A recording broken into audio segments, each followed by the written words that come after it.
तर विद्यार्थी मित्रांनो, हे बघा, हे काय आहे? मुरकूल. पण हे मुरकूल खाणं आपल्या आरोग्यासाठी धोकादायक आहे. का धोकादायक आहे? कारण हे प्लास्टिक कोटेड आहे. काय? Plastic coated. ह्याच्यामध्ये प्लास्टिकचा अंश आहे.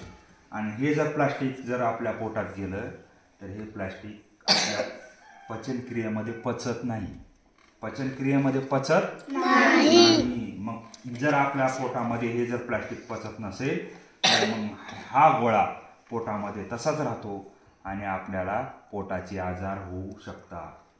मग तुम्हाला पोट दुखणं, संडास न होणं, अशा प्रकारचे आजार तुम्हाला होऊ शकतात. त्यामुळे असे प्लास्टिकचे जे कोन आहेत, जे मुरकूल आहेत, ह्या गोष्टी आहेत, तर तुम्ही हे खाणं टाळलं पाहिजे.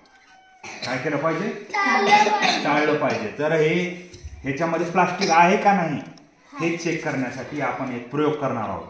आणि हा प्रयोग काय? तर ह्या प्लास्टिकच्या मुरकुलाला आपण जाळणार आहोत. तर हे जाळल्यानंतर ह्याचं काय होतं हे आपल्याला चेक करायचं. गाडी तुम्ही कुठे? तर हे पहा, धरास. तर आपणाला हे प्लास्टिकचं आहे का नाही तर हे असं चेक करण्यासाठी आपणाला एक छोटा प्रयोग करायचा आहे. आणि ह्या प्रयोगामध्ये या मुरकुलाला आपण जाळायचं आहे. तर होतं काय हे आता आपण प्रत्यक्षात पाहणार आहोत.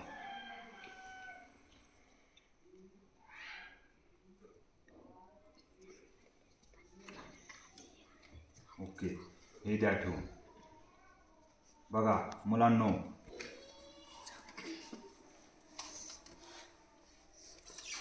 हे जे प्लास्टिक कोटेड मुरकुल आहे बघा, हे कसं जळत आहे. कारण हे असं जळते ह्याचा अर्थ काय होतो की यामध्ये प्लास्टिक आहे. ह्याचं प्लास्टिकचा पूर्ण चुरा होत नाही किंवा त्याची राख होत नाही. बघा प्लास्टिक. आणि हे जर तुम्ही खाल्ले तर तुमच्या शरीरामध्ये अशा प्रकारचा काळा वायू किंवा काळा गॅस किंवा काळं वस्तू तुमच्या पोटामध्ये त्याचा गोळा होऊन बसू शकतो. आणि ते तुम्हाला तुमच्या पोटासाठी हानिकारक आहे. पहा जळताना कसं जळतंय ते.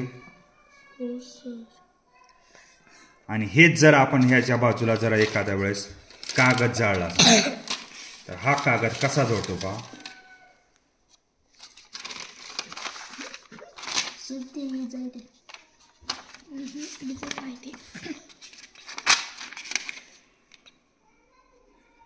हा कागद कसा जळतो पहा फास्टमध्ये. कारण ह्यामध्ये प्लास्टिक नाही. आणि यामध्ये बघा किती सावकाश ही वस्तू जळत आहे. याचे प्लास्टिक आपणाला असल्याचं दिसत आहे.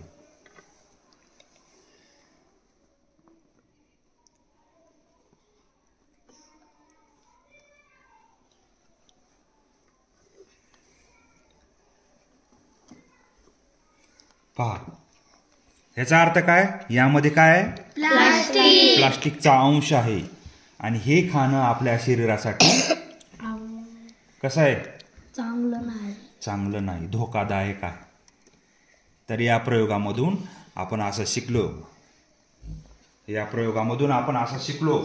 की अशा प्रकारच्या प्लास्टिक कोटेड वस्तू आपण खायच्या नाही.